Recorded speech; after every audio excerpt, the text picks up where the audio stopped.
sa mga ipinagpalit dyan, sa mga iniwan dyan. Kung nagloko yung mga partner ninyo, hayaan nyo. Huwag nyo pong gayahin. Huwag nyo pong sirain yung pananaw nyo sa isang relasyon. Nagagayahin nyo rin? Dahil niloko ka dati, is magloloko ka rin?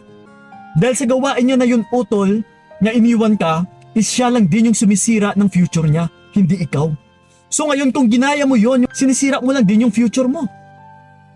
Basta magmahal ka lang ng tapat, hayaan mo na yung ibang tao kung mamahalin ka man or hindi, basta ikaw ay ginawa mo lang yung tama or tama yung mga pinaggagawa mo. Alalahanin mo, may Diyos po tayo na kailangan mo ring isalba yung kaluluwa mo. Hindi sa pamamagitan ng pagloko, ng pagsisinungaling, sa paggawa ng kamalian, sa paggawa ng kabastusan, sa paggagamit ng ibang tao. Hindi ganun utol.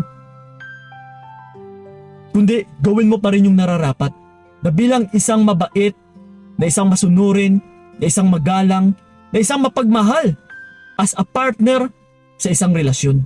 Yes.